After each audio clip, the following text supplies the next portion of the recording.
Ya, dengan begitu bahwa ekonomi yang ada di daerah masing-masing pekerja migran kita itu tumbuh. Jadi kalau ditanya, Pak, itu uang remitansi yang dikirim oleh pekerja migran itu kemana? Uang itu nggak disimpan dimanapun, apalagi di kementerian kami. Uang itu beredar di masyarakat sebagai kiriman uang gaji, uang penghasilan yang diterima oleh pekerja migran kita yang dikirimkan setiap bulan ke keluarganya di kampung halaman.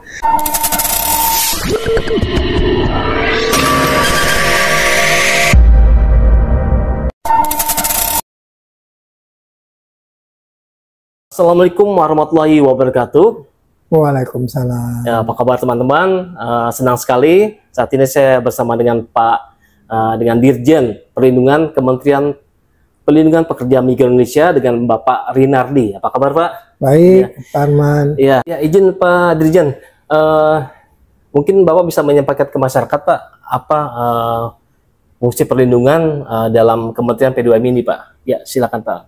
Baik, perkenalkan nama saya Rinardi, Direktur Jenderal Perlindungan dari Kementerian Perlindungan Pekerja Migran Indonesia atau dulu yang dikenal dengan nama BP2MI. Nah, sejak tahun lalu, tepatnya 21 Oktober 2024, Kementerian atau dulu namanya BP2MI oleh Presiden Prabowo Subianto dinaikkan statusnya, ditingkatkan statusnya dari sebuah badan menjadi kementerian. Nah, apa yang membedakan antara badan dengan kementerian? Yang membedakannya adalah bahwa kalau dulu sebagai sebuah badan, BP2MI itu sebatas hanya sebagai operator. Operator dari mana? Operator dari regulasi yang membuat semua peraturan-peraturan di bawah Kementerian Ketenagakerjaan. Nah, ini berlangsung sejak tahun pertama kali dibuat atau dibentuk BP2MI, dulu namanya BNP2TKI sejak tahun 2007-2008.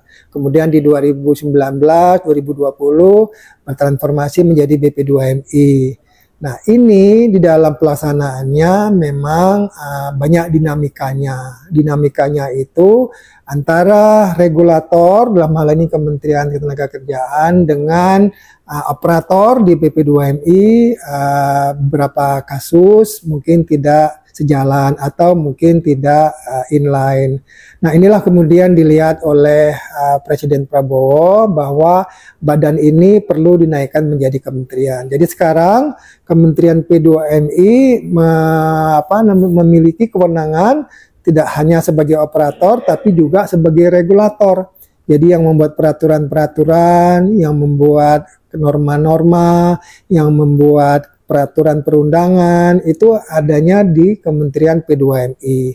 Jadi seluruh fungsi yang dulu pernah dikerjakan, dilaksanakan oleh teman-teman di Kementerian Tenaga Kerja itu sudah secara resmi diserah terimakan sejak akhir tahun 2024. Nah, sekaranglah kami dituntut oleh Presiden sebenarnya dua hal. Pada saat Pak Menteri ditunjuk oleh Presiden sebagai Menteri P2MI, ada dua hal yang diminta oleh Presiden kepada Pak Menteri, yaitu pertama adalah bagaimana meningkatkan kualitas perlindungan para pekerja migran kita dan keluarganya. Kemudian yang kedua, bagaimana meningkatkan kesejahteraan para pekerja migran kita yang pada akhirnya meningkatkan ekonomi lingkungan keluarga maupun di daerahnya masing-masing dan pada akhirnya menambah nilai devisa negara. Karena bagaimana yang rekan-rekan semua mungkin sudah pernah baca, pekerja migran kita itu penyumbang devisa terbesar nomor 2 atau nomor 3 ya tahun lalu sesuai data yang ada dari Bank Indonesia sebesar 251 triliun. Besar sekali ya. Nah, ini cukup besar, artinya apa? Dengan begitu bahwa ekonomi yang ada di daerah masing-masing pekerja migran kita itu tumbuh. Jadi kalau ditanya, Pak, itu uang remitansi yang dikirim oleh pekerja migran itu kemana? Uang itu nggak disimpan dimanapun, apalagi di kementerian kami. Uang itu beredar di masyarakat sebagai kiriman uang gaji, uang penghasilan yang diterima oleh pekerja migran kita yang dikirimkan setiap bulan ke keluarganya di kampung halaman. Mereka beli bakso, beli Indomie, beli beras, beli gula, beli gas, apapun mereka beli, itu yang memutar roda perekonomian di daerah masing-masing. Sehingga pemerintah sangat terbantu dengan adanya kiriman uang dari para PMI tadi. Karena bagaimanapun juga kalau mengharapkan pekerjaan semata-mata dari Indonesia, dari lokal, tentu kan sekarang tentunya agak sulit. Tapi dengan adanya kiriman uang dari luar negeri, mereka juga bisa berkontribusi meningkatkan taraf ekonomi, keluarga, dan lingkungannya.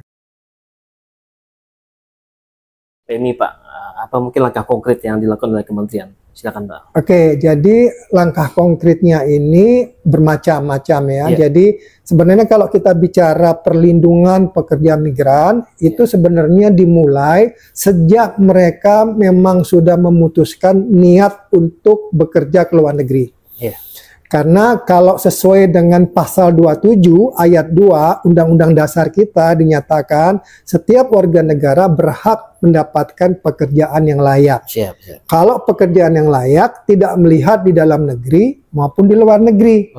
Kalau dia memutuskan bekerja di luar negeri, maka pemerintah harus memfasilitasinya. Dengan cara apa? Dengan cara memastikan mereka mendapatkan tawaran pekerjaan yang sesuai dengan kompetensinya, sesuai kontraknya. Artinya apa? Mulai dari penyiapan dokumennya, kemudian mereka diasuransikan, kemudian mereka ikut medical check up, ikut kompetensi, ikut pelatihan, itu semua bagian perlindungan. Jadi kalau dikatakan perlindungan, bukan berarti perlindungan itu hanya pada saat mereka sudah berangkat, mereka dilindungin, dijaga, jangan sampai mereka nanti dijual, jadi TPP, bukan. Saat sebelum berangkat pun mereka harus dilindungi. Caranya apa? Kamu mau kerja ke luar negeri? Iya Pak. Mana? Kamu lulusan sekolahnya apa? Misalnya di luar negeri, misalnya di Korea. Korea itu boleh minimal SMP. Mana ijazah SMP-nya? Misalnya. Kemudian sudah gitu, mau kerja di bidang apa? Manufaktur. Mana sertifikasi kompetensinya kalau Anda mau kerja di manufaktur, misalnya di Korea. Itu semua tujuannya untuk memastikan negara melindungi mereka supaya mereka dapat kontrak kerja yang sesuai dengan bidang tugasnya, kompetensinya. Terus kemudian juga pada saat mau berangkat, apa yang dilindungi oleh pemerintah lainnya adalah memastikan dia sehat. Jangan pergi ke luar negeri dengan modal nekat, bonek namanya itu, ya. Karena apa? Karena di setiap tubuh kita, kayak kita berdua ini, mungkin saja ada penyakit yang kita nggak tahu. Makanya perlu medical check up. Nah, medical check up-nya pun bukan medical check up abal-abal atau bohong-bohongan. Medical check up benar-benar memeriksa darahnya, urinnya, isi dalam tubuhnya. Ada nggak yang memang punya pengaruh kalau dia nanti bekerja ke luar negeri? Karena apa? Begitu dia kerja di luar negeri, kemudian dia nggak sempat ke dokter dan sebagainya, terjadi sesuatu, siapa yang rugi? PMI-nya harus berhenti kerja, kontraknya diputus dan dipulangkan.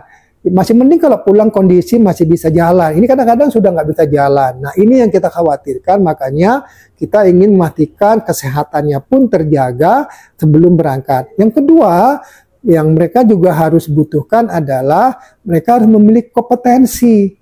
Ya, kerja di Korea, tukang las, welder, gaji 35 juta. Emang semudah itu tukang las pinggir jalan kita tarik, kemudian kita kirim ke Korea? Nggak bisa.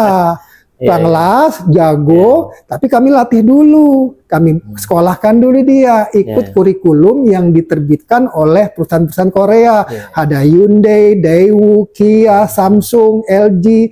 Mereka punya kurikulum. Ini loh, kalau mau jadi welder, tukang ngelas di kami, syaratnya gini-gini-gini, ngelasnya gini-gini. Kami sekolahkan dulu dia. Artinya apa? Supaya mereka nanti dapat kompetensi keahlian, berangkat, dan diberikan kontrak sesuai dengan kemampuan dia. Karena mulai pelatihan, Pak, ya? Mulai pelatihan. Nah, itu semua bagian dari perlindungan, ya. Jadi pada saat sebelum berangkat dia dilindungin, apalagi pada saat dia berada di sana. Kalau berangkatnya secara prosedural, sampai di sana, artinya perusahaan menghargai kontrak, pekerja juga menjaga kontraknya tetap berjalan sesuai dengan apa yang ditentukan, maka kita bisa mengatakan kalau terjadi sesuatu, kita bisa menuntut perusahaannya. Karena perusahaannya jelas. Nah, itulah fungsinya pemerintah melindungi. Tapi nggak mungkin yang namanya KP2MI berada di luar negeri. Yang ada di luar negeri itu kita bagi-bagi tugas. Yang ada di luar negeri itu adalah kantor perwakilan Indonesia di bawah Kementerian Luar Negeri. Bisa KBRI, ya, kedutaan besar kita, bisa KJRI atau kantor-kantor konsulat yang lainnya. Inilah mereka yang punya tugas menjaga para warga negara kita yang kebetulan bekerja sebagai PMI untuk memastikan mereka ini terlindungi. Apa yang dipastikan? Kontraknya dipatuhi enggak? Kemudian asuransinya ada enggak, kemudian jam kerjanya dipatuhi enggak. Misalnya kerja di luar negeri 8 jam, kemudian dia suruh kerja 12 jam, itu dia bisa nuntut. Nah, itu bagian dari perlindungan negara kepada warga negaranya yang kebetulan jadi PMI di luar negeri. Siapa yang mengerjakan itu? Teman-teman dari perwakilan kita, bukan kami. Nah, kami diwakilkan oleh yang namanya Atase tenaga kerja, kebetulan saat ini baru ada di 12 negara, tapi masih di bawah koordinasi Kementerian Tenaga Kerja. Nantinya ke depan kami juga mengusulkan ada Atase perlindungan pekerja migran kita. Ya, mudah-mudahan saja nanti disetujui. Bagian daripada upaya kita untuk memastikan perlindungan pekerja migran kita pada saat mereka berada di luar negeri. Kemudian yang ketiga, pada saat mereka pulang, kontraknya berakhir, kan yang namanya pekerja migran kita itu bukan pekerja migran yang mau seumur hidup. Siapa sih yang mau bekerja seumur hidup dia di luar negeri? Pasti kan dia pengen pulang suatu saat. Apalagi kalau gajinya sudah besar, kemudian disisihkan sebagian besar untuk ditabung. Setelah 3 tahun dia punya uang 1 miliar misalnya, ya kan? Kalau dia rajin menabung, dia tidak boros di negara penempatan tersebut, dengan uang tabungan tadi. Masa dia nggak pengen buka usaha sendiri? Apakah bikin klinik, bikin bengkel, bikin usaha kecil-kecilan, bikin kue kering, dan sebagainya. Pemerintah wajib melindunginya dengan cara memberikan pelatihan-pelatihan bagaimana menjadi entrepreneur, wirausaha, wira swasta, dan sebagainya, supaya mereka itu nanti bisa menggerakkan ekonomi di daerahnya. Jadi produktif. Nah, inilah bagian daripada konsep perlindungan pekerja migran kita dari hulu sampai hilir. Jadi bukan cuma semata-mata dilindungi saat dia ada bekerja, tapi sebelum dia berangkat, saat dia bekerja, saat dia pulang sebagai purna PMI, baik dia maupun keluarganya. Perlindungan dari sisi sosial, dari sisi ekonomi, dan dari sisi hukumnya. Ini perlindungan yang kita bilang perlindungan secara komprehensif dan menyeluruh. Bagaimana Pak masyarakat di daerah untuk mendapatkan informasi untuk bekerja ke luar negeri, Pak? Apa langkah-langkahnya, Pak, yang harus dilakukan masyarakat daerah agar bisa mendapat informasi ke luar negeri, Pak? Ya, silakan, Pak. Jadi, kalau masyarakat ingin kerja ke luar negeri, itu sangat memungkinkan. Tentunya harus melihat, mengukur diri, kemampuan kompetensinya. Di banyak negara mungkin masih ada beberapa kebutuhan terkait dengan pekerjaan yang sifatnya pekerja domestik. Pekerja domestik itu seperti ART, ya, kemudian ada sopir, ada tukang kebun, kemudian ada pengasuh orang tua dan sebagainya. Ini adalah masuk dalam kategori domestik.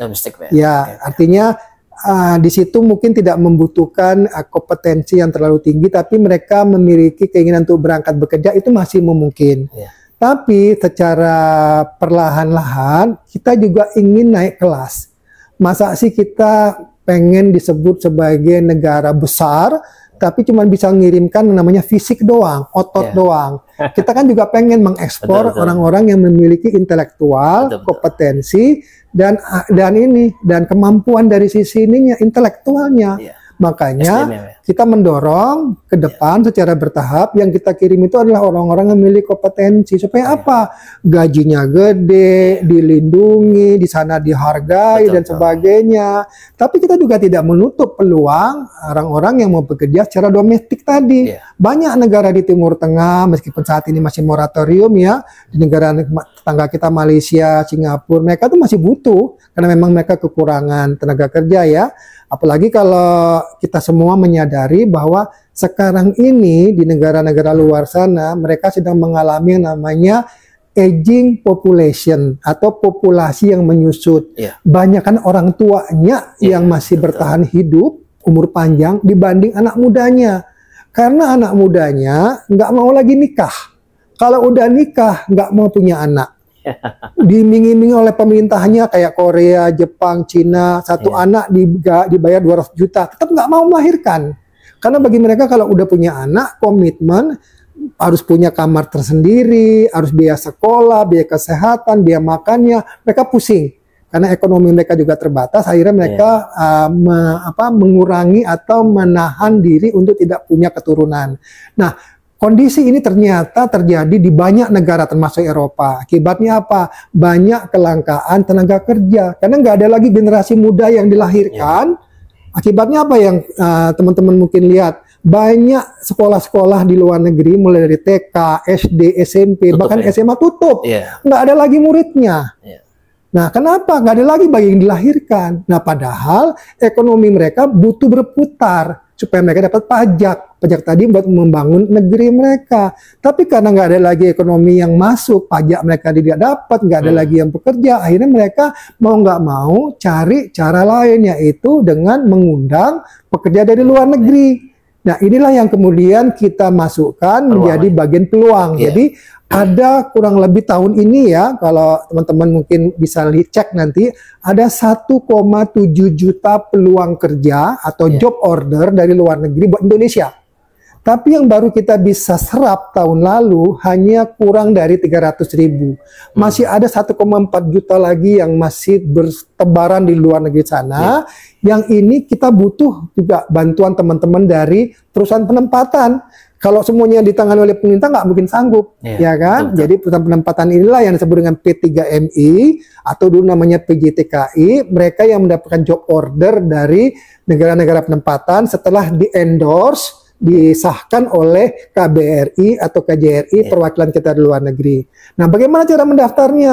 Cara mendaftarnya ya pasti selalu gunakan situs resmi atau alamat resmi, saluran resmi yang ada di pemerintah. Di mana?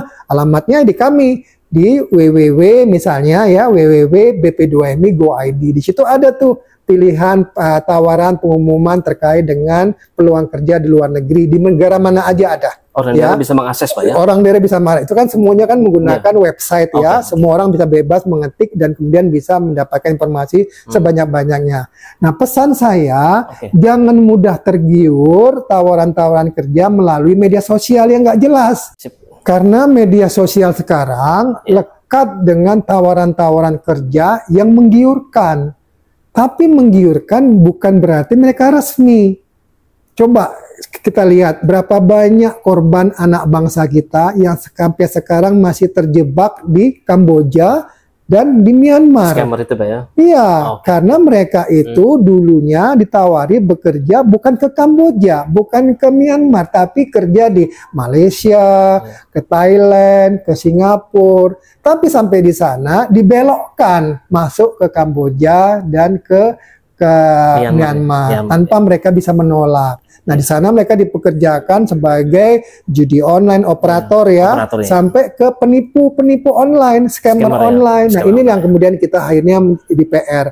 Nah, intinya saya ingin mengatakan teman-teman semua hati-hati dengan tawaran-tawaran di media sosial, iming-imingnya gaji besar, prosedur gampang, dokumen nggak usah pikirkan, besok berangkat. Itu sudah perlu dicurigai. Ya, untuk kepastiannya silakan konfirmasi ke kami ke kementerian kami punya hotline di situ, bisa telepon langsung, ya bisa tanya juga kan dinas tenaga kerja ke daerah kalau nggak yakin atau mungkin jauh bisa ke Jakarta. Intinya adalah jangan mudah tergiur atas tawaran-tawaran kerja ke luar negeri, ya. Nah, sekarang nih ada tawaran dibuka tawaran pemetik buah di Inggris, berangkat bulan Agustus. Kalau nalar kita itu bekerja September, Oktober, November sudah masuk fall. Fall itu di Eropa suhunya hampir mendekati 0. Apa iya ada buah tumbuh di suhu 0 derajat? Itu kan cara berpikir logis, ya kan? Nah, nggak mudah bagi kita untuk dikelabui seperti itu. Nah, teman-teman juga harus cerdas, harus bisa memilah-milah mana tawaran yang serius, mana tawaran yang cenderung menjadi penipuan. Ini sebenarnya pesan sponsor. Jadi sampaikan ke kami juga kalau misalnya ada tawaran-tawaran yang tidak jelas tadi, sampaikan ke kami. Kami akan melakukan penelusuran dan penindakan. Paling tidak minimal kami lakukan take down alamat link-linknya melalui kerjasama dengan Komdigi, dengan BSSN dan yang instansi terkait lainnya, termasuk pencegahan, untuk pencegahan, bagian dari pencegahan. Tapi kalau masyarakat acuh tak acuh, nggak peduli, nggak lapor ke kami, ya nggak semuanya kami bisa melakukan patroli 24 jam di medsos. Ya, di medsos itu kan juga ada algoritmanya. Sekali kita buka misalnya tawaran kerja ke luar negeri, tiap hari kita ditawarin gitu terus tuh. Itu namanya algoritma. Nah, makanya teman-teman semua punya andil menyampaikan ke kami kalau ada informasi berita-berita hoax tawaran kerja ke luar negeri. Nah, itu bagian daripada bagaimana teman-teman bisa mengakses ke kami untuk menanyakan bagaimana bekerja ke luar negeri yang secara prosedural. Lalu bagaimana Pak Dirjen langkah pembinaan kementerian kepada P3PMI, dulunya PJ3 ya Pak? Ya silahkan Pak. Ya, jadi yang namanya environment ya, bahasa Inggris ya, atau lingkungan daripada pekerja migran itu banyak faktor. Tadi saya sudah sebutkan, sebelum dia berangkat, dia harus dipastikan dulu memiliki kompetensi, Pak. Pendidikan pelatihannya memang sesuai dengan kebutuhan di mana dia mau bekerja. Kemudian dari sisi kesehatannya dia terjaga dengan menggandeng sarana kesehatan, klinik atau rumah sakit yang akan memberikan sertifikat medical check up-nya. Bukan abal-abal loh ya. Kemudian juga ada pihak lain yang juga punya andil yang cukup besar, yaitu melalui P3MI.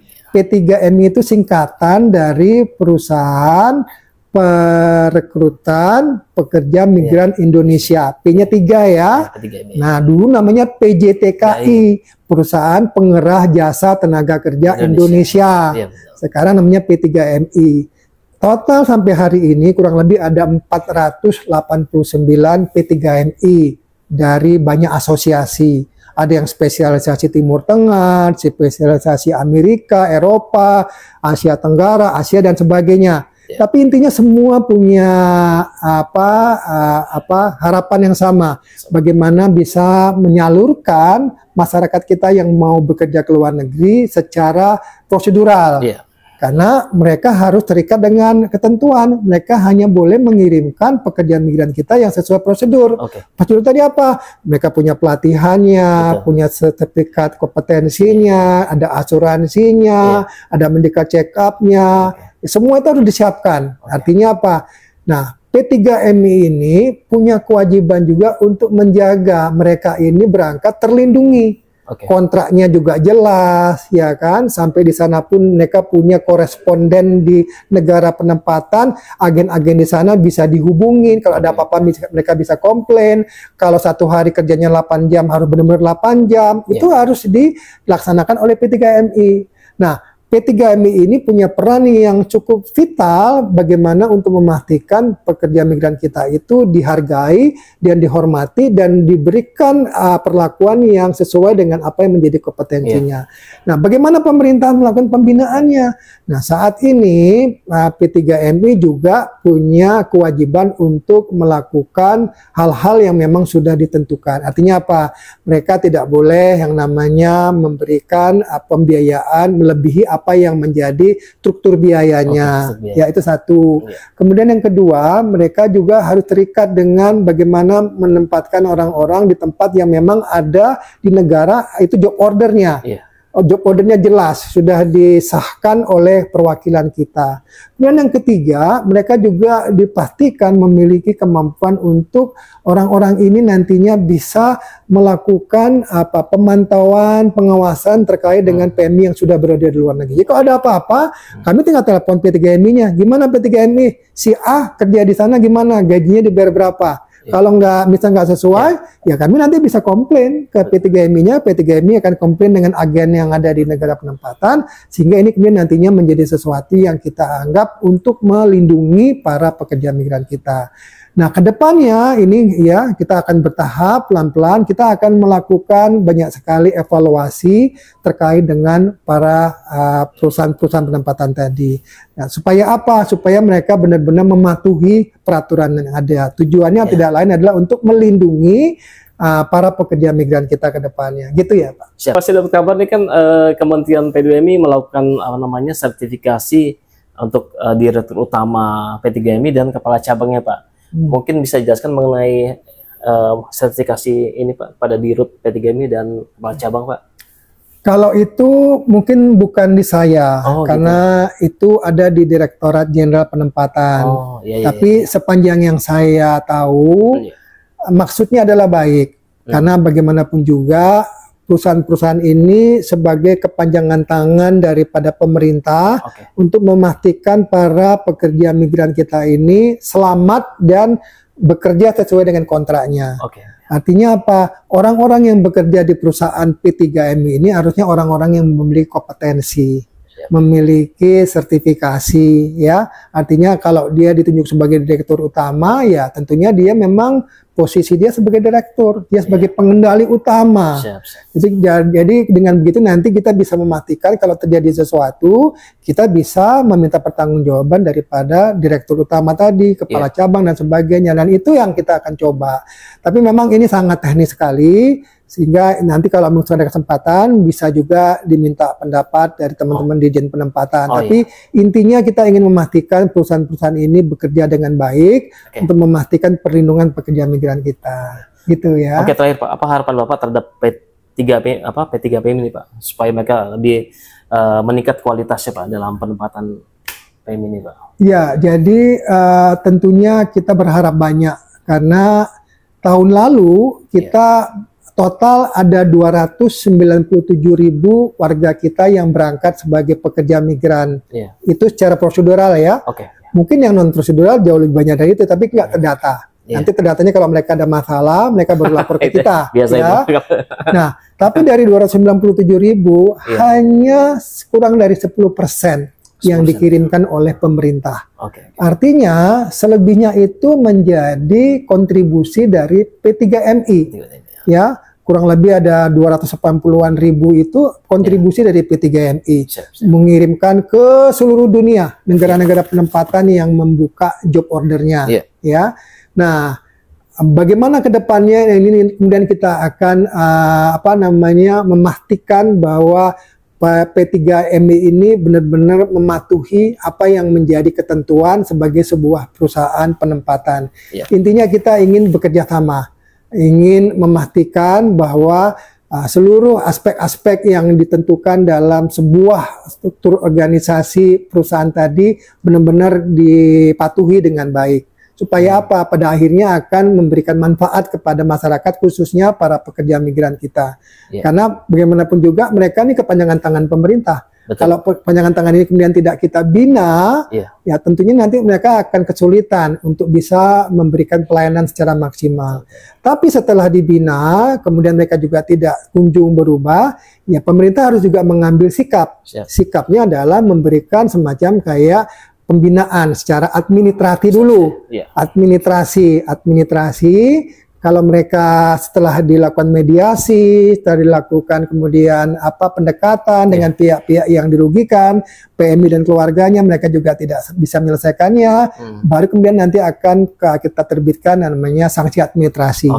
Nah, sanksi administrasi ini kalau nggak diselesaikan juga, maka nanti akan ada pencabutan izin operasional dan sebagainya terus sampai ke tahap yang tertinggi tadi. Artinya apa? Semua ada prosesnya dan semua itu tentunya membutuhkan komitmen dari P3MI dan tentunya kami harus melakukan secara konsisten juga dari semua prosedur yang ada tadi supaya apa? Supaya PMI kita terlindungi dengan baik. Gitu ya Pak Arman ya. Terima kasih banyak Pak. Sama-sama ya.